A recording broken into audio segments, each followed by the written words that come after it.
자, 70페이지 시작하죠. 장고려 1번 신뢰보호 원칙의 위배의 판단 기준. 요 사례형에서 검토 엄청 빈번하게 일어난 부분입니다. 신뢰보호 원칙의 위배 여부는 헌법적으로 보호되는 신뢰이익의 존재 여부, 신뢰이익 바꾸면 다른 말로 사익이죠. 사익의 존재 여부, 법률의 개정으로 달성하고자 하는 공익의 존재 여부, 침해되는 신뢰이익의 정도와 법률 개정으로 달성하고자 하는 공익의 비교역량 순으로 판단하며 이때 양법익을 조화시키는 수단으로 경과 규정이 고려된다. 논술쟁점이죠. 일반론 써야 됩니다. 자, 사익의 존재, 공익의 존재, 공사이익의 비교역량. 아주 간단한 구도죠. 비교역량의 일반적 구도로 이루어집니다. 근데 이때 세 줄 뒤가 상당히 중요한데요. 양법익을 조화시키는 수단으로서 경과 규정이 고려된다. 경과 규정이 고려 요소일 뿐이지 이게 어떤 필수적인 기준 자체는 아니에요. 경과 규정이 있다고 해서 바로 합헌이 되는 것도 아니고 경과 규정이 없다고 해서 바로 위헌이 되는 것도 아닙니다. 그래서 사안에 따라 신뢰를 좀 더 보호할 수 있는 이제 최소 침해의 관점에서 경과 규정이 존재한다면 합헌으로 고려될 가능성이 생긴다는 뜻입니다. 그래서 선택형에서는 이거 오선지로까지 나와요. 그래서 경과 규정이 없다면 위헌이다. 이런 식의 이제 오선지도 구성되는데요. 그거는 이제 너무 좀 기초적인 부분이고, 그 다음에 이제 사례형이나 기록형에서 상당히 중요한 부분인데, 여러분들이 이제 사례형 검토를 할 때, 사안을 검토할 때, 만약에 합헌으로 이 사안을 몰아가고 싶다. 이러면 경과 규정이 존재하는가를 먼저 사례에서 파악한 다음에 경과 규정이 존재하기 때문에 신뢰 보호에 충실하다. 이런 식으로 판단을 해서 합헌으로 몰고 가고 수 있는 하나의 단초가 돼요. 그래서 경과 규정의 존재 이런 것들을 사례에서 발견하는 것들이 여러분이 이제 검토 요소가 된다는 거예요. 검토 요소. 그래서 위헌으로 가야 될까 합헌으로 가야 될까 이런 것들 자체가 애매할 때도 있어요. 사안에 따라서. 그럴 때 만약에 지금 이제 신뢰보호가 문제되거나 혹은 소고입법이 문제되는 사안이라면 경과 규정이 있는지 이런 것들을 빨리 이제 보셔야 돼요. 사안 속에 그 사례 문제 속에서. 그래서 경과 규정으로서 부칙을 마련했다 뭐 이런 것들 표현이 나온다면 그걸 물고 늘어지면서 합헌으로 이제 가볼 수도 있어요. 자, 다음 신뢰이익의 존재. 이제 공익의 존재는 뭐 구체적 사안에서 이제 제도 평가로 나오는 것이기 때문에 강학상으로 평가되는 건 아니어서 목차가 따로 없고요. 이제 신뢰이익의 존재와 비교 역량의 구체적인 내용 이렇게 이제 구성됩니다. 신뢰이익의 존재. 우선 신뢰에 근거되는 선행 조치가 확정적이어야 되고 상대방의 신뢰는 보호 가치가 있어야 한다. 자, 집안 보죠. 자, 신뢰 보호가 이제 문제되는 사안을 먼저 보죠. 어떤 사안인지. 어떤 국가의 선행 조치가 있었어요. 그래서 국민들이 이 선행 조치를 신뢰하고 신뢰 행동을 했습니다. 근데 그 행동 이후에 선행 조치에 반대되는 후행 조치를 감행했어요. 반후행 조치. 자, 이때 이제 신뢰 보호가 문제되는 이제 사안이 되죠. 자, 이랬을 때 이 신뢰 행동 요 자체를 이제 신뢰 이익 내지는 이제 사익이다. 이런 의미로 이제 전환시킬 수 있고요. 신뢰 행동에 따른 이제 보호 문제. 그 다음에 왜 반후행 조치 요 자체가 그 어떤 특정한 공익적 목적이나 이유가 있었기 때문에 선행 조치를 뒤튼 거죠. 그렇기 때문에 이게 이제 공익의 요소. 반후행을 해야 될 공익적 요소가 무엇인가 이게 파악될 수 있는 지점이고 이 사익이 말 그대로 보호 가치가 있어야 돼요. 보호 가치. 법적 보호가치 없는 믿음은 당연히 법적 고려 대상이 아니죠. 그래서 보호가치 있는 신뢰가 존재할 것. 이런 이제 문구들이 내용으로 구성되고, 결론은 뭐예요? 공익과 사익을 발견한 다음에 이들 간의 비교 형량. 이를 통해서 신뢰보호의 원칙 위반 여부를 판단한다. 요게 이제 전체 구도예요. 요 과정에서 이제 전제된 조건으로서 이 선행 조치가 확정적일 것. 요게 이제 하나 정도 추가되는데요. 선행 조치의 확정성. 넓은 의미로는 사익 내지는 보호 가치의 성립의 전제 조건이에요. 즉 선행 조치가 불확정적이다. 언제든 바뀔 것이 예정되어 있는 비확정적인 조치였다. 이러면은 신뢰가 존재한다. 신뢰 부여 자체를 할 수가 없기 때문에 신뢰 부여의 이제 존재 조건으로서 확정적일 것 이런 것들이 이제 내용으로 이제 구성돼요. 그래서 다시 보시면 우선 신뢰의 근거가 되는 선행 조치가 확정적이어야 보호 여부를 논할 수 있고 그 상대방의 신뢰는 이제 보호 가치가 법적 관점에서 발견돼야 된다. 사익이 있어야 한다. 이 얘기입니다. 그다음에 531 교육개혁 방안 주된 데 가시면 폐기될 것인지 또는 변경 수용될 것인지가 유동적인 상태에 있었다. 선행 조치가 확정적이지 않은 사안입니다. 그렇기 때문에 신뢰 보호가 문제되지 않아요. 자, 그다음 운전학원 미등록자의 운전교습 금지. 세무당국에 사업자 등록을 하고 운전교수업에 종사해 왔음에도 불구하고 자동차 운전학원으로 등록한 경우에만 운전교수업을 영위할 수 있도록 법을 개정하는 것이 신뢰부에 반하는가? 이제는 이제 운전학원으로 학원 등록을 하지 않으면 함부로 이제 유료 교습을 못한다. 이런 식으로 이제 법을 바꾸니까 이제 문제가 됐죠. 근데 첫째 줄 앞쪽에 사업자 등록, 즉 예전에는 이제 사업자 등록만 하게 되면 학원 등록을 따로 안 해도 교습이 가능했는데 이제는 사업자 등록만으로는 안 되고 학원 등록까지 따로 해야 된다. 이게 이제 문제라는 거예요. 그래서 사업자 등록에 의한 이제 영업, 그에 대한 이제 신뢰 보호가 문제된다 했을 때 사업자 등록의 성격만 파악하시면 답이 쉽게 나옵니다. 출연돼 갑니다. 사업자 등록은 과세행정상의 편의를 위해 납세자의 인적사항 등을 공부에 등재하는 행위에 불과하므로 운전교수업의 계속에 대해서 국가가 어떠한 신뢰를 부여하였다고 보기 어렵다. 그래서 보호가치 있는 신뢰가 없다라는 뜻이에요. 자, 다시 올라갑니다. 둘째 줄, 과세행정상의 편의 따옴표합니다. 사업자 등록 제도는 행정편이다. 즉 조세행정의 편입니다. 조세행정의 편의. 조세부가 당국이 지금 대한민국에 어떤 사업자가 어떤 내용의 영업을 하고 있는가를 알아야지 조세를 부과할 것 아니에요. 사업자가 얼마나 있으며 그 사업자가 어떤 군을 형성하고 있는지 파악이 돼야지 과세가 이루어지니까 그 과세의 편의를 위해서 이제 군을 나누는 지금 이제 사업군을 나누는 그런 의미에서 운영되는 것이지 사업자 등록 제도 그 자체가 사업의 영위에 관해서 어떤 법적 가치를 부여한 게 아니란 뜻입니다. 자, 행정상의 편의지고 행정당국을 위한 것이지 국민을 위한 제도가 아니란 뜻이에요. 그래서 국민에게 어떤 보호가치 있는 신뢰가 부여된 사안이 아니다라고 해서 합헌으로 처리되고요. 그 다음 숙박업자의 위생교육 의무. 공중위생법이 개정되면서 숙박업자들에게 매년 위생교육을 받을 의무를 부과했다. 이런 거는 내용 검토 필요 없습니다. 숙박업자가 그죠? 위생교육 받아야 되는 거 이런 것들은 우리 입장에서 볼 때 너무 당연한 공익의 추구예요. 그죠? 그렇기 때문에 이런 것들은 이제 사건 숙지용으로만 딱 숙지하시면 돼요. 사건 숙지로서 합헌.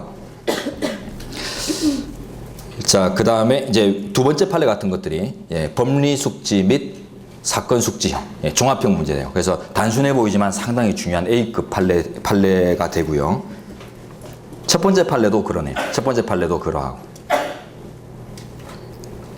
자, 그 다음에 이제 오른쪽 법문 내용 가시면 자, 이 경우 위헌인 범죄에 대한 신뢰도 보호될 수 있는지가 문제된다. 자, 이것도 이제 사례형이나 기록형 검토에서도 아주 중요한 부분입니다. 사례 형성되어 있습니다. 위헌 결정의 소급표에 관한 그 논의와 관련해서 결론이 달라지는데 위헌 결정의 소급표 논의 이거 어디 가면 본격적으로 나오냐면 우리 헌법재판론 가면 나와요. 헌법재판론 가면은 위헌 결정의 시적 효력 범위에 관련된 헌재법 47조 2항 규정, 그 태도를 이제 얘기할 때 입법 취지 태도가 어떤 것인가를 얘기할 때 폐지무효설, 당연무효설 이런 논의가 나오고 우리 입법례가 어떤 입법례냐 이런 것까지 이제 논의가 되거든요. 우리 입법례는 우리 헌재법 47조 2항은 폐지무효설에 입각해 있습니다. 폐지무효설. 자, 이제 당연무효설, 폐지무효설을 용어를 통해서 내용 검토를 하는데 특히 헌법학은 제가 아까 논리 구도를 파악하는데 아주 쉬운 과목이라고 했어요. 그래서 그 용어나 학설의 이름 안에 대강의 내용들이 다 포섭되어 있어요. 논리 구도가 단순하기 때문에. 그래서 그 학설의 이름이나 개념 용어 이런 것만 잘 알아도 여러분들이 쉽게 그 내용 요소를 뽑아낼 수 있습니다. 대표적으로 합헌적 법률 해석. 이런 개념들은 그 합헌적으로 법률을 해석하는 기법, 즉 법률 해석의 기법이지 헌법 해석의 기법이 아니죠. 그 용어 자체가. 합헌적 헌법 해석이 아니죠. 그런 의미에 용어만 잘 정립하고 있어도 대표적인 오선지들을 걸러낼 수 있는. 그래서 합헌적 법률 해석은 헌법 해석의 대표적인 기법에 대해서 오선지가 많이 나오거든요. 그러니까 그런 것들을 이제 처리할 수 있는 용어 정리. 그 다음에 자 여기서 이제 학설의 명칭을 기준으로 하는 내용 정리. 이제 봅니다. 둘째 줄 위헌 결정 소급표에 관한 당연무효설에 따르면 자 당연무효설은요. 자 시험 보십시오.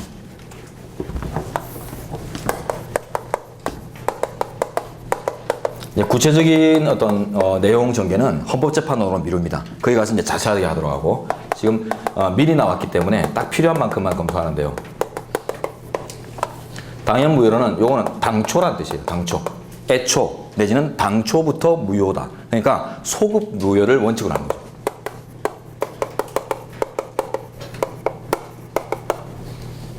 원칙적 소급표. 예외적인 장래요 추구 이런 것들인데 자 폐지무효설은 헌재의 폐지 선고 즉 위헌 결정 내지는 폐지 선고 시부터 무효화된다 이런 의미로 이제 구성되어 있어요. 그러다 보니까 이거는 장래적 무효를 원칙으로 하는 견해예요.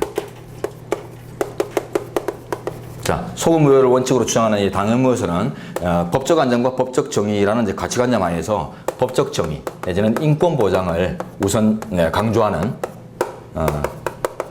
견해고, 장래무효 원칙을 추구하는 이제 폐지무효서는 법적 안정을 강조. 이런 견해인데, 우리 헌재법의 47조 2항은 이제 폐지무효설에 입각해 있다라고 평가합니다. 그래서 헌재법 47조에 의하면 위헌결정은 원칙적으로 장래적으로만 무효인데, 47조 2항 단서에 따라 형벌 규정에 대한 위헌결정의 경우에는 이제 인권 보장이 절실하게 드러나는 형벌의 영역이니까 그때는 소급 무효를 예외적으로 허용하는, 원칙적 장래요, 예외적 소급효에 폐지무효설에 입각해 있다라고 평가하거든요. 그래서 우리 헌재도 우리 현행법의 태도에 따라서 답을 내립니다. 자, 이제 볼게요. 둘째 줄, 당연무효설에 의하면 위헌법률에 대한 신뢰는 보호되지 않습니다. 헌재에 의해서 위헌결정 난 법률은 애당초 법이 만들어질 당시부터 무효니까, 폐지무효이기 때문에 어떤 지점에서도 보호가치 있는 신뢰가 형성되지 않아요. 논리하에서, 그죠? 자, 그래서 보호될 수 없는데, 폐지무효설에 의하면 장래무효가 원칙이기 때문에 폐지 선고 시부터 장래적으로만 위헌 무효고, 과거적인 어떤 가치는 그대로 보호받게 되어 있어요. 그렇기 때문에 일면의 보호 가치는 존재한다라는 평가가 나오죠. 폐지무효설에 의하면 헌재의 위헌결정 이전에 이미 존재한 위헌 법률에 대한 신뢰는 보호될 수 있게 된다. 우리 헌재는 폐지무효설에 입각하여, 즉 현행법의 태도죠. 폐지무효설에 입각하여 위헌인 법률에 대한 신뢰도 인정된다고 합니다. 자, 그러나 그 다음이 더 중요해요. 그러나 그 보호의 정도가 여전히 합헌적인 법률과 동일하지는 않습니다. 왜냐하면 이미 헌재에 의해서 위헌의 하자가 발견된 법이기 때문에 여전히 합헌적인 법과 동등한 보호 조치를 요구할 수는 없다라고 해요. 자, 그래서 이 부분의 오선지가 국가고시에서 많이 다루지가 있으니까 중요하게 처리하시기 바랍니다. 보호 강도가 여전히 합헌으로 유지되는 법과 동일할 수는 없다. 자, 그래서 그 밑에 박스 바지는 이제 예시판례고요. 안에 이제 법리만 보시면 됩니다. 법리 숙지형. 그래서 줄만 나중에 복수할 때 확인하시고요. 그 다음 또 밑에 본문으로 갑니다. 그리고 입법 부작위에 대한 신뢰가 인정될 수 있는지. 요거 이미 전 시간에 처리한 건데요. 입법 부작위의 신뢰. 입법 시기의 선택권이라는 입법 형성권의 내용에 따라서 원칙적으로 인정하지 않습니다. 그러나 이제 또 부진정 입법 부작위의 경우는 또 좀 다른데요. 진정 부작위, 부진정 입법 부작위. 이것도 이제 나중에 뒤에 가서 헌법재판원에서 상당히 중요한 의미를 가지고 이제 분류돼야 되는데, 사례형 검토하고 상당히 관련이 많죠. 진정 부작위는 공권력의 완전한 불행사를 얘기합니다. 완전한 불행사. 그런데 그 셋째 줄에 나오는 부진정 입법 부작위라는 것은 공권력 내지는 입법권의 불완전한 행사예요. 행사는 했지만은 불완전하다. 그게 이제 부진정 부작위입니다. 자, 이렇게 이제 일단 간단하게 구분하시고, 첫 줄, 입법 부작위에 대한 신뢰가 인정될 수 있는지도 문제되는데, 진정 입법 부작위의 경우는 입법의 공백이 생긴 부분에 대해서 입법자는 언제든지 입법을 할 수 있으므로 국민은 부작위 상태의 지속을 주장할 수 없다. 신뢰 보호를 주장할 수 없습니다. 자, 그러나 부진정 입법 부작위의 경우에는 이미 존재하는 법률에 대한 신뢰, 이러는 문제로 이제 이면에서 접근하자면 일반적인 신뢰 보호의 관점하고 똑같아요. 그렇기 때문에 부진정 입법 부작위의 경우에는 입법 부작위에 대한, 그냥 부작위 자체에 대한 신뢰라기보다는 어때요? 이미 존재하는 자귀적 결과물, 즉 존재하는 법률에 대한 신뢰 문제이기 때문에 이거는 그냥 일반 사안이에요. 일반적인 신뢰 보호가 논의되는 일반적인 이제 행위사안이기 때문에 이때는 존재하는 법률에 대한 신뢰로 나타나므로 후자에 대한 신뢰가 보호될 수 있다. 신뢰보호 원칙의 관념 하에서. 그래서 진정 부작위와 부진정 부작위를 나눠서 이렇게 이제 접근하는 경우의 수를 가지셔야 되고요. 백화점 셔틀버스 운행금지 사건요. 자, 예전에는 이제 백화점이나 대형 할인점에서 셔틀버스를 운행해서 고객을 유치하고 했습니다만, 지금은 이제 금지되고 있어요, 일반적으로. 그 이유가 많은 이제 교통혼잡을 초래하기 때문인데, 관악구에도 그 롯데백화점 같은데 그 앞쪽에 보면은 그 버스 전용차로를 이 셔틀버스들이 이제 주정차를 통해서 엄청나게 이제 교통혼잡을 초래하고 하는 현상들이 발견됩니다, 예전에. 그래서 이제 운행을 금지시켜요. 자, 그랬더니 이제 소비자 측면에서나 소비자들도 불편해졌죠. 그러니까 소비자들과 또 대형 할인점이나 이제 백화점의 이제 업주들, 이들이 공통으로 소원을 제기했어요. 위헌이라고. 그랬더니 기각. 자, 내려가시면 본문. 청구인들이 이 사건 법조항의 입법이 있기까지 관할관청의 묵인하에 그동안 무상 셔틀버스를 규제 없이 운행해왔다 하더라도 이는 법규의 미비로 인해서 누려왔던 반사적 이익에 불과하다. 반사적 이익 다운표 하시고 사건 숙지하세요. 반사적 이익, 법적 이익의 반대말, 단순한 사실상의 이익의 영역이죠. 그래서 법적 보호 가치가 없어요. 뭐 입법 부작위 문제로도 접근할 수 있는데 그렇게 접근하지 말고 이 판례는 그냥 개별적으로 사건 숙지형으로 그냥 바로 정리해 버리시고요. 그 이상으로 추지되지 않습니다. 자, 다음 페이지 마지막 이제 공사이익의 발견 및 비교 형량. 사이익의 측면에서는 실내이익의 보호 가치의 정도와 그 침해의 정도를 고려하고 공익의 측면에서는 공익의 중요성과 긴급성의 정도를 고려한다. 자, 구체적으로 법규범에 내재된 국가행위의 예견성이 있는 경우에는 실내이익의 보호 가치가 감소된다.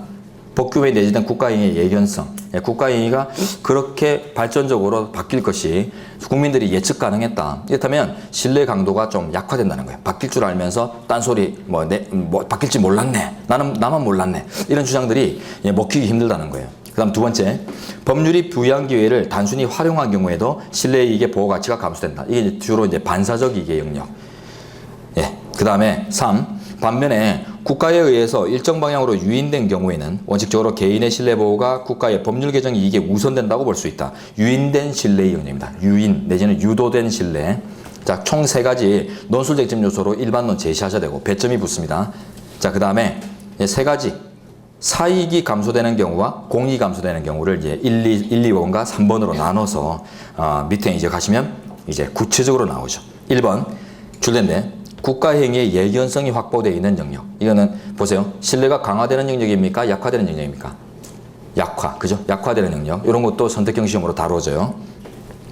자, 대표적인 예는 그 5째 쭉 가시면 조세우대 조치 이런 것들이 대표적입니다. 조세우대 조치. 이제 사례형 문제를 풀이한다면 조세우대 조치가 기존에 있었는데 갑자기 폐지한다. 이런 과정에서 신뢰보호의 강도와 관련해서 여러분이 위험과 하편을 판단하는 단초가 되죠. 자, 조세우대 조치는 잠정적인 것이다. 속성입니다. 잠정성의 속성을 가진다. 왜냐하면 나중에 이제 국회 파트로 가게 되면 조세평등주의, 조세법률주의 이런 조세법의 원칙을 배우게 될 텐데 조세는 평등규율이 원칙이에요. 조세평등주의. 그래서 조세우대조치 근처에다 써봅니다. 조세평등주의의 예외라고 쓰죠. 그러니까 예외적 조치는 언제든 원칙으로 회귀할 수 있는 회귀의 속성을 가지죠. 그걸 다른 말로 하면 이제 잠정성을 가지고 있다. 확정적인 조치가 아니다. 이런 것들이. 자, 그래서 장래의 개정이 쉽사리 예측 가능하므로 신뢰 보호 가치가 감소된다고 판시한 바 있다. 자, 그 다음에 두 번째, 다음 국가에 의해 유도된 신뢰의 행사가 아니라 단지 법률이 제공하는 기회를 활용한 것일 뿐일 경우, 예를 이제 보시면 두 줄로 하시면 건설 폐재류 재생 처리 여부를 신고제에서 허가제로 전환한 사건입니다. 신고제에서 허가제의 전환, 요거 정도만 기억하시면 돼요. 자, 허가제도로 전환했다고 근처에다가 한번 써보세요.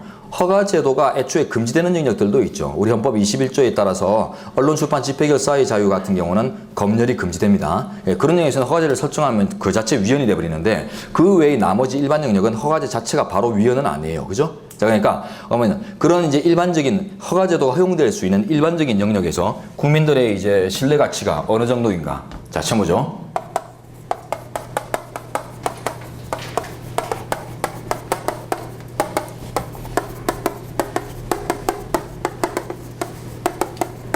자, 이런 영역에서는 그 영역의 의미가 반사적 이익의 영역이에요.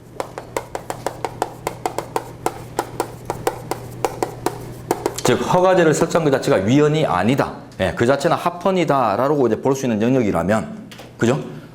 허가의 개념 자체가 반사적 이익과 관련됐다는 거예요. 허가라는 것은 원칙적 금지, 이런 의미를 내포하고 있죠. 행정법적 정리를 따르면, 그죠? 그래서 일반적인 의미에서 정책적 금지를 전제로 하는 영역이기 때문에 금지되는 영역이에요. 허가제가 위헌이 아니다. 허가제가 합헌인 영역이라면, 행위 사안이라면 그 영역에서의 어떤 이제 그 가치는 사익적 가치는 금지되는 것들이에요. 그렇기 때문에 이거는 법적 가치가 있다 평가되지 않고요. 그냥 반사적 이익의 영역이다 이렇게 평가돼요. 그러다 보니까 그 보호 강도가 약화되는 영역이다. 이렇게 정리되고요. 자, 이런 영역에서는 이제 공사이익의 형량을 공익 쪽에 여러분들이 힘을 실어주면서 사례 검토할 수 있겠죠. 다음 3번. 한편 국가에 의해 유인된 신뢰 행사, 이제 반대죠. 국가가 적극적으로 유도하는 바람에 그쪽의 신뢰를 형성하게 됐다. 안 그랬으면 안 그랬을 신뢰가 없을 텐데. 자, 그러니까 이런 신뢰는 보호 강도가 반대로 강화돼요. 자, 대표적 예가 각종 자동 자격 부여제도 이런 것들입니다. 밑에 줄는데요.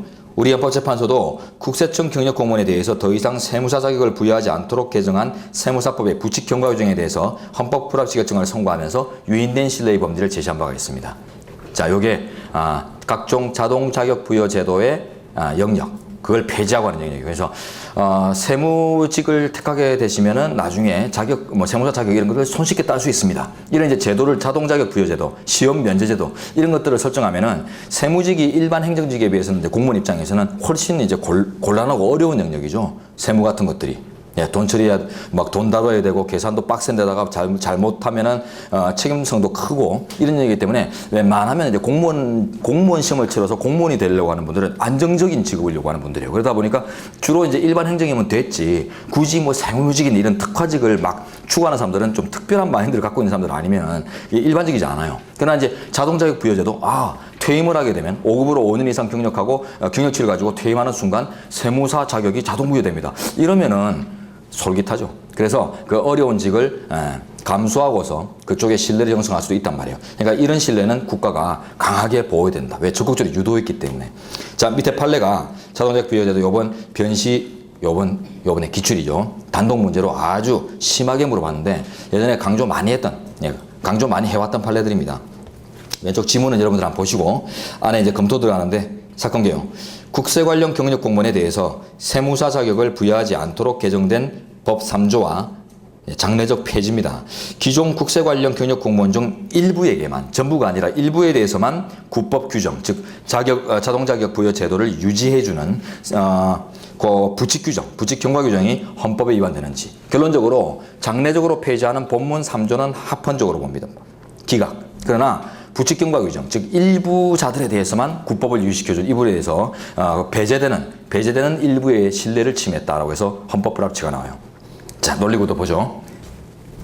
자, 요런 판례들을 이제 통으로 논리구도를 다 물어보는 문제를 전문 판례 문제라고 하는데 변호사 시험은 특히 전문 판례 문제가 출제 비율이 아주 높죠. 사법 시험에서는 전문 판례 문제는 그렇게 많이 묻지 않아요. 그 한 회 시험에서 뭐 하나 정도나 이렇게 물어볼까 이 정도고 그 외에는 이제 조합형 판례를 많이 묻는데 변호사 시험은 20문제를 물으면서도 그 전문 판례 문제를 상당히 많이 묻습니다. 그게 이제 그 여러분들의 이제 실무 능력을 역량을 평가하는 의미를 어느 정도 내포하고 있기 때문이죠. 그래서 판례가 수직적으로 발전해 나가는 심판의 과정 이 전체에 관련해서 여러분이 이제 지식을 추구하고 있는지를 이제 묻기 위해서는 전문을 묻는 것들이 상당히 유리한 측면이 있기 때문에 그 전문 판례 문제가 2문제, 3문제 뭐 이렇게 4문제까지도 출제될 수 있는 여지를 갖고 있어서 이 전문 이제 중요한 리딩 케이스를 중심으로 하는 전문의 정리는 상당히 중요합니다. 그래서 모든 판례가 다 전문 정리가 필요한 건 아니고 리딩 케이스 위주로만 정리하면 되고 그 정도 정리가 필요한 것들은 제가 강의에서 다 해드려요.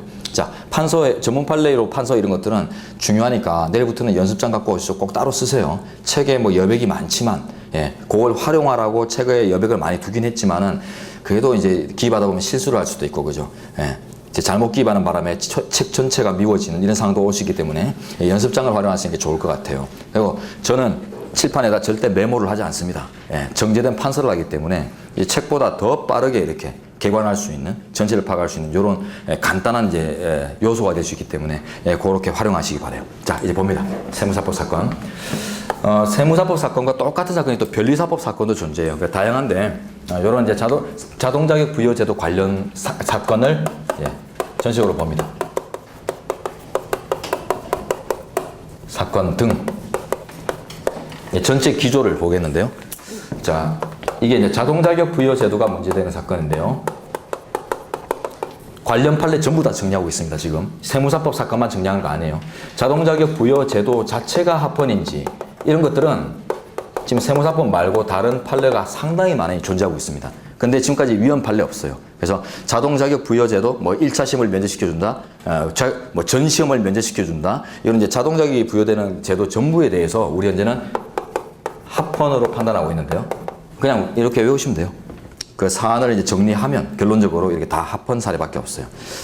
이유는 간단합니다. 소양으로 평가할 수 있는 경험치를 인과성 있게 파악했다. 방한제도이기 때문에 괜찮다. 이런 결론들이 전부. 그러면 이제 이 세무사법 사건은 어떤 사건이냐면 자동자격 부여제도가 존재하던 부여제도를 폐지하는 사건이에요. 그래서 폐지가 이제 문제된 사건이고요.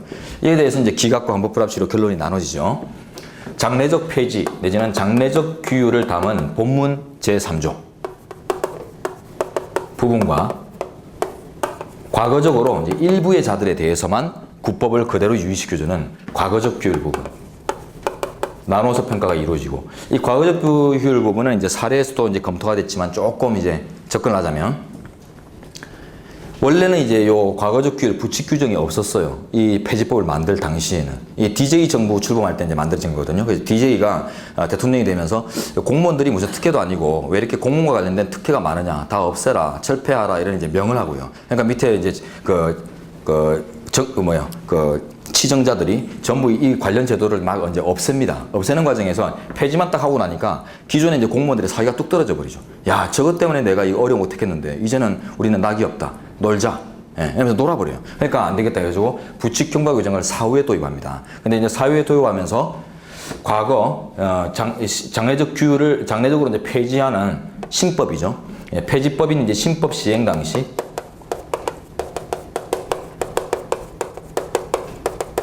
이미 국법상의 자격 요건을 구비한 자.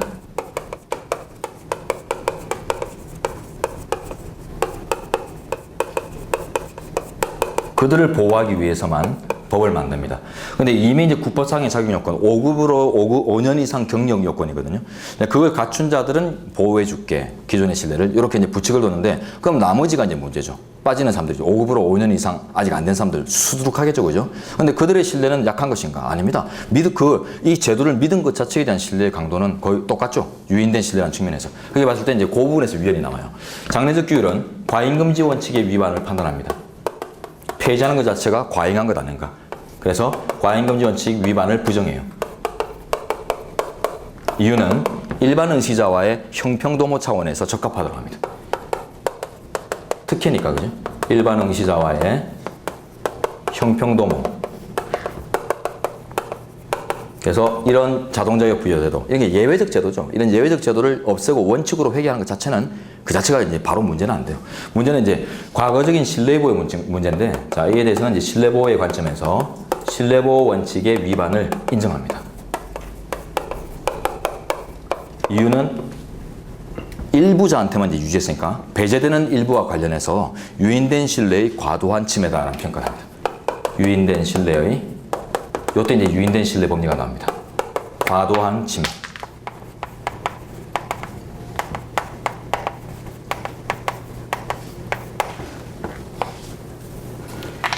자, 유인된 신뢰 나왔고요. 유인된 신뢰는 강한 보장이 전제되어 있죠. 보장의 강화. 그런 의미에서 이제 신뢰보호의 원칙의 위반의 점이 발견될 수 있었다. 그 다음, 이게 이제 유인된 신뢰 사안이라는 것만 파악하셔도 위헌이란 답으로 가기가 쉽습니다. 그 다음 이제 하나 더 보실게, 과잉금지 원칙의 위반 판단과 신뢰보호 원칙의 위반 판단을 적용 국면을 달리해서 경합적으로 동시에 적용하고 있다. 요게 나중에 조금 넘어가시면 신뢰보호 원칙과 과잉금지 원칙의 관계 논의가 나와요. 74페이지에 가면 5번 목차입니다. 신뢰보호 원칙과 과잉금지 원칙의 관계. 자, 요거 이제 같이 볼까요? 네, 본문을 읽어봅니다. 신뢰보호 문제가 기본권 보호 영역에서 발생하는 경우 그 적용 순서가 문제된다. 두 원칙 간에. 왜 문제될까요? 문제되는 이유를 알아야 되죠. 과잉금지 원칙도 공사이익 간의 비교 역량이죠. 구체적으로 본다면 신뢰보호 원칙도 우리가 검토했지만 공사이익 간의 비교 역량이에요. 그래서 판단의 내용이 중첩됩니다. 판단의 중첩. 네, 그게 끝이에요. 그래서 어차피 둘 다 공사이익을 서로 비교 역량에서 답을 내는 건데, 두 개를 이렇게 경합적으로 이제 판단을 들어가는 것이 결국 뭐예요? 판단 경제 내지는 소송 경제에 반하는 것이 아닌가라는 의미에서 소송 경제의 원칙에 터잡아서 이런 논의가 나오는 거예요. 그래서 과잉금지 원칙은 일단 우리 실정법, 우리 헌법 37조 2항에 실정법적 근거도 두고 있죠. 명문 규정도 존재하죠. 그렇기 때문에 명문의 근거까지 존재하는 과잉금지 원칙을 원칙적으로 활용하고 신뢰보호 원칙은 우리가 강학상으로만 이제 파악하고 있으니 그거는 예외적으로만 활용하자. 즉 과잉금지가 적용되지 않는 사안에서만 활용하자. 이런 논의도 견해도 나옵니다. 그게 이제 넷째 줄에 보충적용설이에요. 신뢰보호 원칙의 보충적 적용설. 자, 근데 그 밑에 보시면 또 경합적용설도 나오죠. 경합적용설. 신뢰보호와 보호원칙과 과잉금지 원칙을 동시에 경합적으로 적용할 수 있다는 견해가 나와요. 이 견해가 처음 보세요. 이 판례입니다. 우리 현재예요.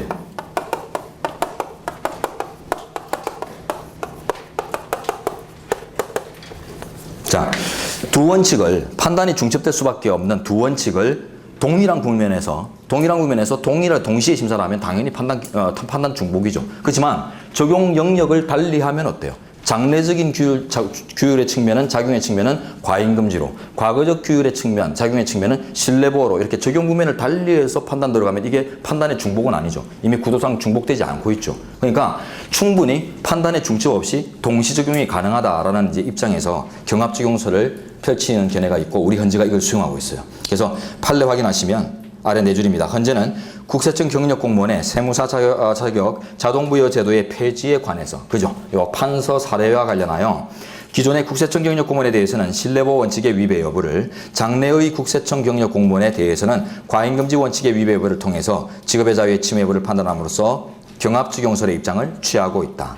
네, 그래서 요 판례는 엄청난 리딩이죠. 경합적용설의 강학상 결론을 보여주고 또 유인된 신뢰의 어떤 법리, 보호 법리를 보여주고 다양한 국면이에요. 그리고 관련해서 자동자격 부여 제도 자체가 위헌인가 합헌인가라는 판례 정리와도 직결되는 아주 패키지성이 강한 판례입니다.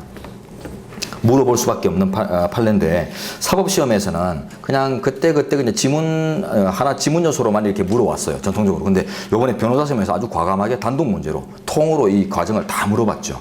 그래서 변호사 시험이 문제 개수가 좀 작을 뿐이지 사법시험에 비해서 20문제, 40문제의 관계 있지 그 문제의 질은 조심해야 됩니다. 조심해야 돼요. 자칫하면 이제 사법시험 수험생들이 또 불편해할 수도 있기 때문에 조심해야 되는데 절대 문제의 질을 면에서는 사법시험보다 어려운 문제들이 훨씬 많아요. 그래서 그 변호사 시험 문제가 여러분이 생각했던 것보다 그냥 단순한 통과 의뢰의 수준을 넘어서는 이제 그 지점들이 발견되는 게 그런 영역인데 어쩔 수 없습니다. 기본문에서부터 차분히 시작해서 다져나가다 보면 어차피 여러분들이 다 해야 될 것이고 여러분은 이제 평생의 자원으로 갖고 가야 될 것들에 관한 소양이니까요. 여러분은 이제 대한민국을 대표하는 이제 공익의 대변자인 법조인을 희망하시는 분들 아니세요, 그죠? 그래서 그 대부분의 요건은 다 갖췄고 변호사 시험만 통과하면 되는데 이게 말썽이다. 말썽이다 하면 안 좋아요. 안 좋고, 당연한 것이다 생각하시고, 내 평생의 소양으로 필요한 것들이다 생각하시고, 수험에만 필요한 것들이 아니라 여러분의 이제 그 자원이에요. 자원들이기 때문에 그런 의미에서 좀 재미있게 수강을 하시고 공부를 하시면은 또 이 수험 접근성도 이제 빨리 갖춰질 것 같아요. 자, 이렇게 해서 이 판례 이제 정리하고요. 그 다음에 오른쪽 사법시험 제1차 시험의 영어시험 대체제도. 요거는 사건 숙정입니다. 간단하게 정리하세요. 위에 쓰세요. 사시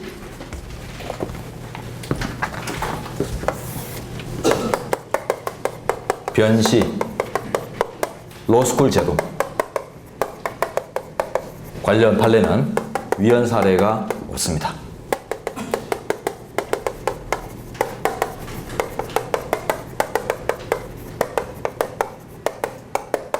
네, 이렇게 하나 딱 정리해 놓으시고 그래서 사법시험에서 뭐 영어시험 대체제도나 법학과목 이수제도나 이런 건 뭐 다 합헌이고요. 입법형 성권이 엄청 큰 전문 자격 제도를 운영하는 영역이기 때문에 나중에 직업의 자유 같은 데 가면 단계 이론할 때 전문 분야의 자격 제도를 설정함에 있어서는 엄청난 입법 형성권을 부여하는 우리 현재 판시의 기조가 보여요.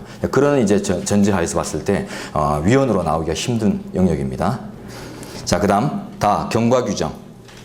아까 말씀드린 정도만 아시면 되겠어요. 경과 규정의 종부 그 자체가 위헌과 합헌의 귀결은 아니고 하나의 고려 요소이다. 자, 그 밑에 나머지 내용들 밑에 내용들은 그냥 예시니까 넘어가도록 합니다. 그 다음 4번 신뢰보호 원칙의 적용 범위, 제도 운영 지침의 개폐. 신뢰보호 원칙이 어떤 법규범의 형식 내지는 정식의 법규에만 적용되는 것인가 아니면 일반적인 제도의 운영에도 적용되는 것인가. 그러니까 보시면 그 제도 운영 지침에서 그 지침에다 포인트를 둬보세요. 지침. 고시, 훈령, 예규, 지침 이런 것들이 뭐예요? 일반적인 내부 규범 내지는 내규 형식이잖아요. 그러니까 이게 어떤 법규 사항에만 적용되는 원칙인가 아니면 내규에도 적용될 수 있는가 했을 때 넓게 적용됩니다. 그래서 꼭 국민의 기본권 제한과 관련해서 적용되는 것이 아니라 넓게 모든 국가작용에 적용된다. 이런 의미에서 접근하시면 돼요. 그래서 개인의 신뢰 보호가 문제되는 모든 영역에서 원칙이 적용된다. 이렇게 정리하시면 되겠어요. 자, 됐습니다.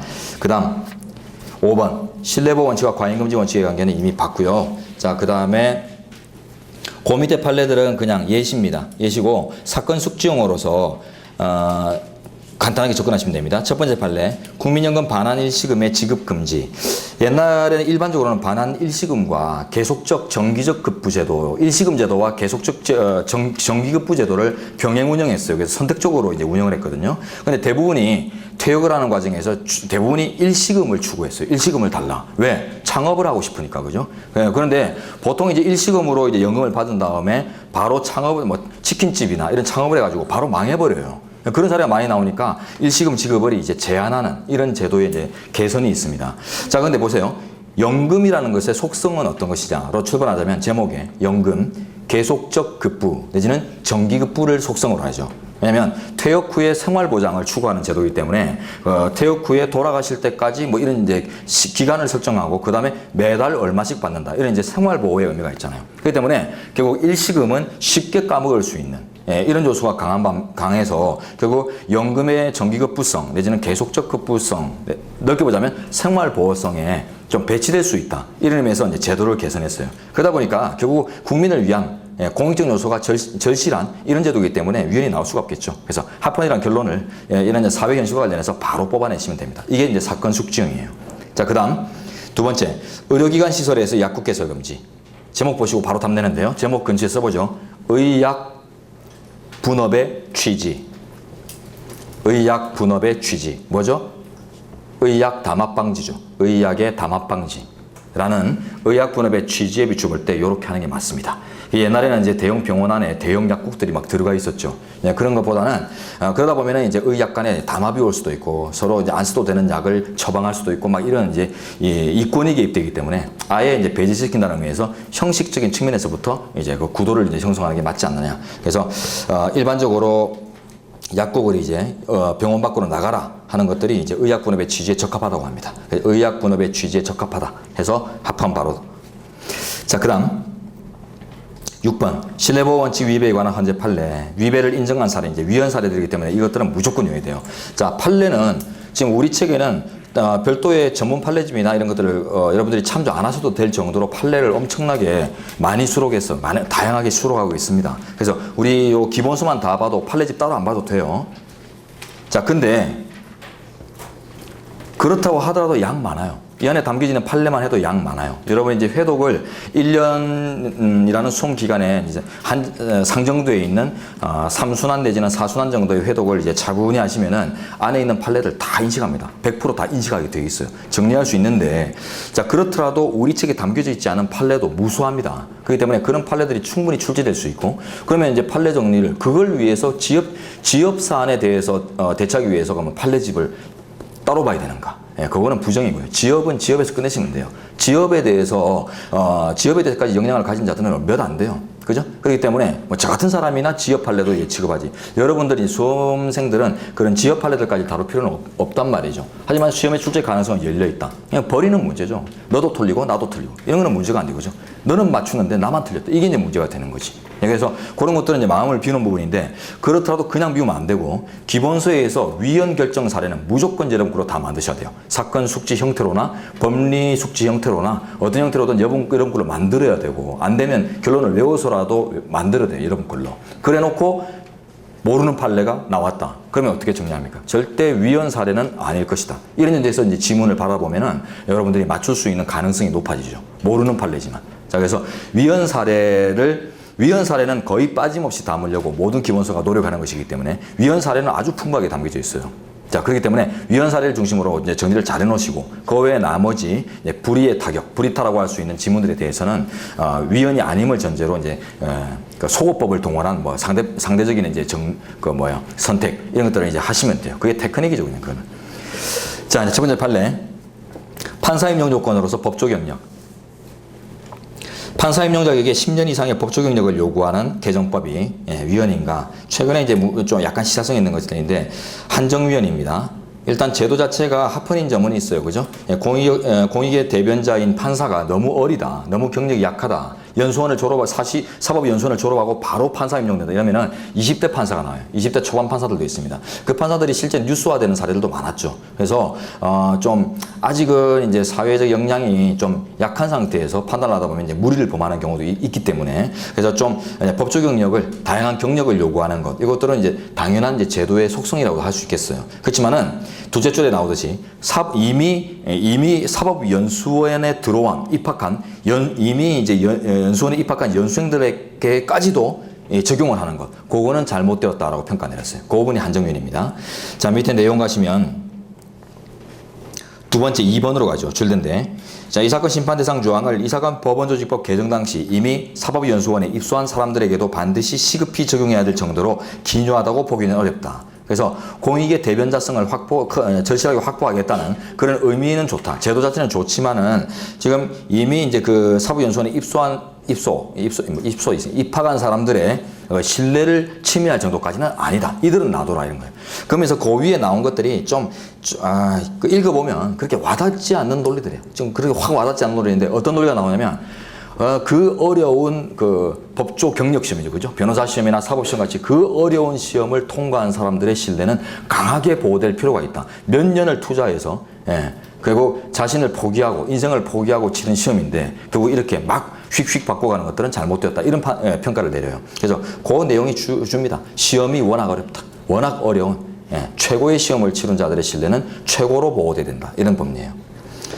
자, 그 다음에 구 토양환경보존법. 환경 사례는 위헌 사례가 거의 없습니다. 그 근처에 하나 써놓으세요. 환경 판례는 위헌 사례 거의 없습니다.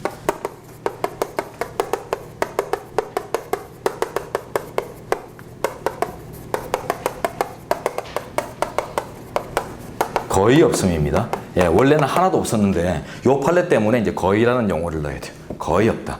환경적 공익이 아주 절실하기 때문에 환경적 공익은 그 생명과 유사합니다. 생명이나 건강과.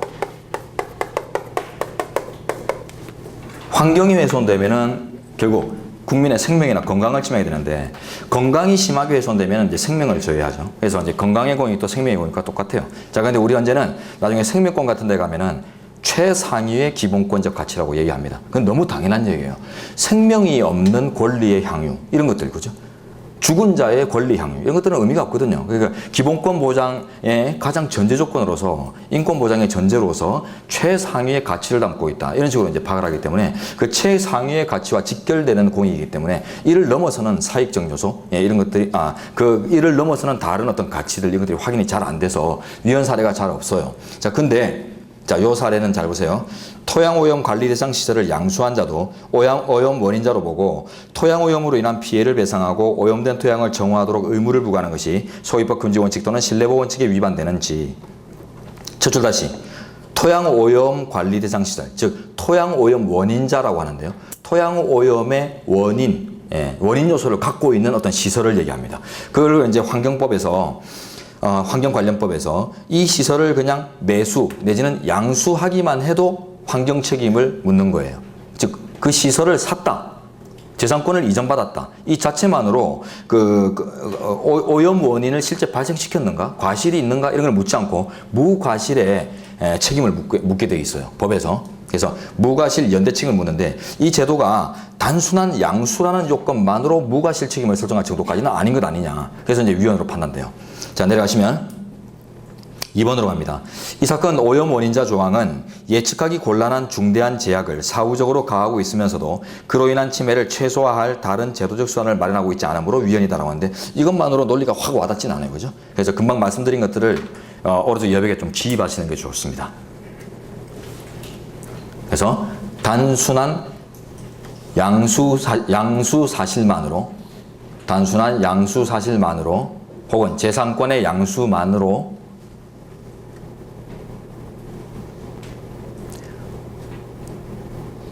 무과실의 과도한 책임 설정 이렇게 써보죠. 무과실 책임입니다. 과실 책임 조항이 아니에요. 무과실 양벌 규정 이런 거하고 비슷해요.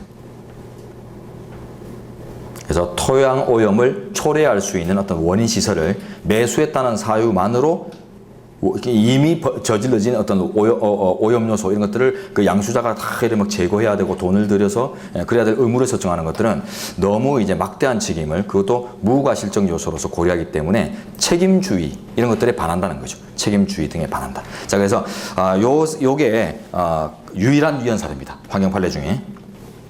자, 그다음 산재법상 최고보상 제도의 소급 적용 위헌 나왔는데 최고보상 제도 자체는 합헌입니다. 제목에 있으세요. 최고보상 제도 고위의 합헌. 다른 판례에서 이미 존재해요. 최고 상한을 설정하는 게 보상의 상한을 설정하는 게 최고보상제, 보상의 최하한을 설정하는 게 최저보상제도 이렇게 이원적으로 존재하는데요. 뭐 이런 보상금 같은 것들요. 산재 보상이나 이런 제도의 운영들은 어때요? 재원의 고갈을 방지될 필요성 이런 것들이 크죠. 그렇기 때문에 최고보상제, 이 상한을 설정하는 이런 제도가 강구될 수 있고 이 제도 자체는 괜찮습니다. 재원의 고갈 방지 이런 차원에서. 근데 지금 요 사안은요. 산재법이기 때문에 위헌 난 사례예요. 산재법. 일반 보상이 아닙니다. 그래서 첫 줄 뒤에 보시면 사건 개요. 장애보상연금을 수령하고 있던 기존의 수급권자에게도 적용하는 것이 신뢰보호에 반한다라는 평가를 이제 받게 되는데 장애보상연금 죽으세요. 사건 개요 첫 줄 뒤. 장애보상연금. 그리고 장애에다가 표시. 동그라미 크게 표시.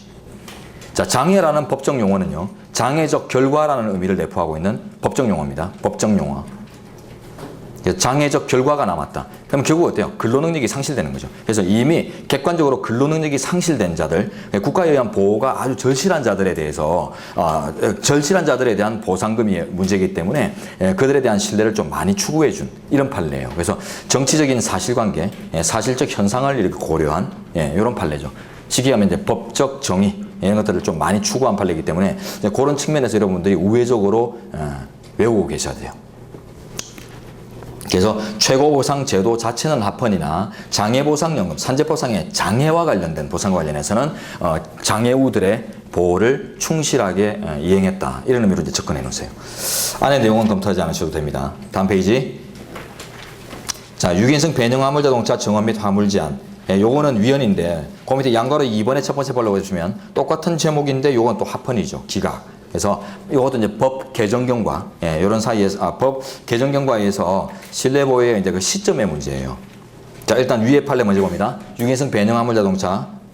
배능 화물 자동차는 제목에서 보듯이 화물차입니다. 화물차고 여객 자동차가 아니에요. 그죠? 승객을 나르는 여객 자동차가 아닌데 실제로 이 배능 화물 자동차가 최초에는 이제 여객용처럼 운영이 됐었어요. 그 바람에 기존에 이제 여객차로 이제 허가를 받던 택시나 버스들의 이제 반발이 심했죠. 인천국제공항을 이제 만들면서 이제 배능 화물 자동차 제도를 도입을 하는데 그때 이제 그때 막 IMF하고 막 겹치죠. 그래서 IMF로 이제 구조조정을 당해서 퇴직금을 가지신 분들이 이 사업에 많이 뛰어들었었어요. 근데 이제 화물 자동차인데 여객차처럼 운영을 하다 보니까 여객 자동차들이 이제 반발이 심했다. 그래서 이제 법을 개정을 합니다. 그래서 사건 보세요. 배능 화물 자동차의 구조를 정원 3인으로 하도록 한 정원 제한 조항, 그리고 화물 중량을 제한한 화물 제한 조항이 신뢰보호 원칙에 위반되는지. 정원이나 화물을 제한했다. 이 말은 뭐죠? 간단하게 정리하죠. 화물차를 화물차답게 개정한 것입니다. 화물차답게 개정. 그래서 사람은 3인 이상 못 태운다. 여객차처럼 운영하지 말라. 이런 뜻이죠. 자, 그래서 택시의 반발 이런 것들을 이제 막으려고 했던 것들인데 짐도 많이 싣고 사람도 많이 타고 이러다 보니까 택시를 잘 안 타는 경향성 이런 것들 때문에 이제 반발이 있었어요. 자, 그래가지고 이제 화물차답게 개정해 주는 것입니다. 그러나 이제 기존에 신뢰가 부여되어 있죠. 6인승으로 허가를 받은 사람들. 자, 그래서 그 신뢰보호 문제인데 줄텐데 청구인들의 법적 신뢰를 심각하게 예상치 못한 방법으로 제약하고 있다. 그 근처에 써야 됩니다. 이것만으로 논리파가 안 되고요. 단순한 그 구조 개선의 수준이 아니라 새로운 차량, 즉 신차량을 교체하는 수준이었어요. 자, 밑에 그 근처에 있습니다. 신차량 교체 수준을 요구한 거예요. 신차량의 교체 수준을 법 개정으로 요구한 것이다. 그래서 6인승을 3인승으로 바꿔라. 그게 뭐 안에 내부 구조만 살짝 바꾸면 되는 정도가 아니라고 합니다. 화물을 많이 실게 만들어라. 이것들 때문에 결국 오히려 완전 뜯어고치고 나면은 새 차량을 하나 사는 정도의 비용이 들어갔다고 해요. 그러니까 이거는 그 기존의 신뢰를 부여받은 자들에게 차량을 한 대 더 마련하라. 이런 정도를 요구하는 것은 너무 과한 조치다. 그래서 이제 기존의 자들의 6인승 운영을 그대로 보호를 해줬다고 해요. 네. 그런 의미에서 이제 외우셔야 돼요. 자, 근데 이제 2번 판례로 가시면 첫 번째.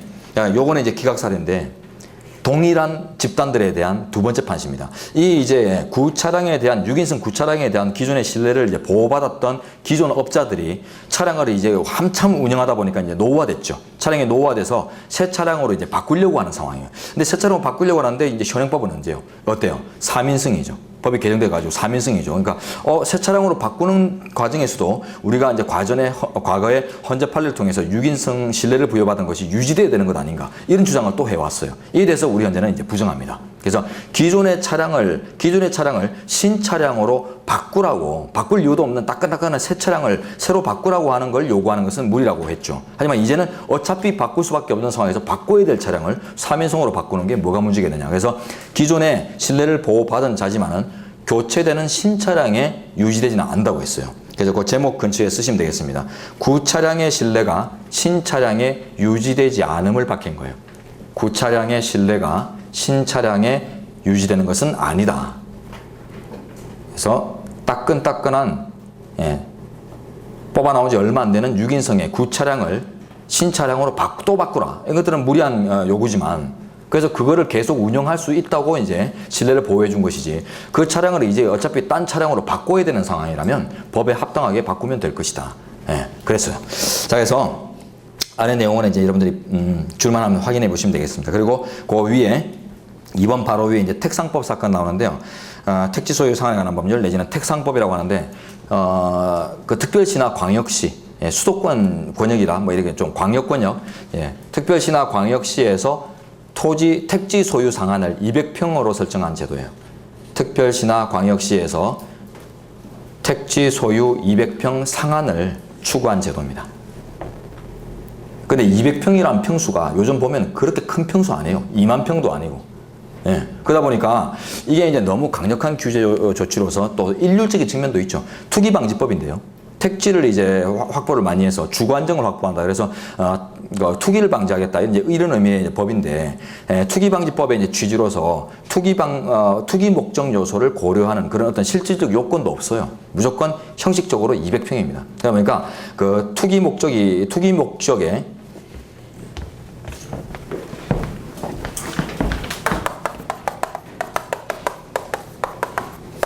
투기방지법인데 그렇다면은 그 법의 요소도 투기방지를 위한 실질 고려 요소가 들어가 있을 때 근데 200평 이상 보유금지 이런 이제 형식적 요소밖에 없다고요. 그래서 투기 목적의 고려가 없어서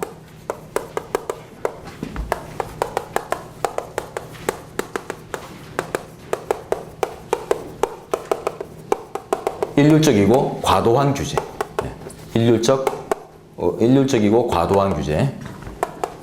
과도하다는 말은 200평이란 평수가 그렇게 큰 평수가 아니다. 이런 의미에서 이제 나오는 것이고요. 이런 의미에서 이제 위헌을 놨어요. 그래서 투기 목적의 유무를 고려하는 실질적 요건의 마련이 필요하다. 이렇게 했습니다.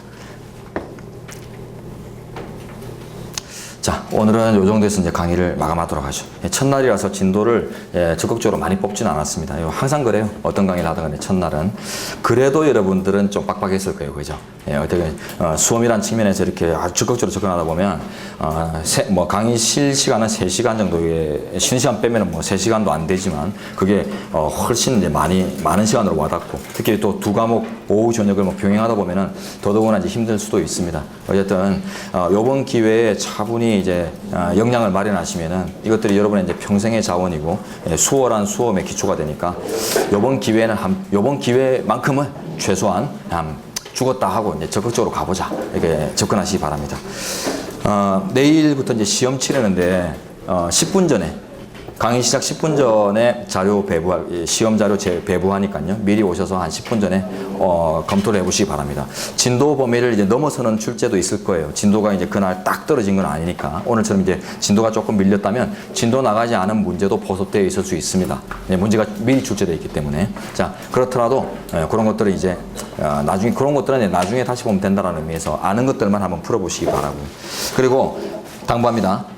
기출집 같은 것들을 병행할 필요성이 있는가? 머리말에 써져 있지만은 기출집의 병행 필요성이 가장 강렬한 시점이 지금 시점이에요. 기본서 이제 학습 시점. 그렇지만은 그 두 가지를 이제 병행하는 것들이 워낙 어렵고 방대한 이제 의미가 담기기 때문에 제가 이제 기출 문제를 이미 안에 내용으로 담았죠. 날개면에 담겨져 있죠. 총 800지문 정도 돼요. 800지문. 여러분이 이제 변시 20문제로 친다면은 8회 시험에 해당하는 분량이에요. 그러니까 나중에 이제 여러분 이제 삼순환 진도별 모의고사 가면은 보통 한 10회 정도 내외의 분량으로 진도별 모의고사가 각 과목 진행되거든요. 그에 비춰 본다면은 그 분량이 장난이 아닌 거죠. 그래서 800개 정도의 선택형 지문이 들어가 있고 38개, 약 40개 정도의 선택형 문제가 해설 목차로서 제시되고 있으니까 우리 책에 담겨져 있는 정도만 보시면은 충분합니다. 기출집 따로 보실 필요 없어요. 판례집 따로 보실 필요 없고 법령집 따로 보실 필요 없어요. 자, 그래서 우리 기본소에 집중하는 이제 학습만 잘 해주시길 당부하면서 오늘 강의 마치도록 하겠습니다. 수고하셨습니다.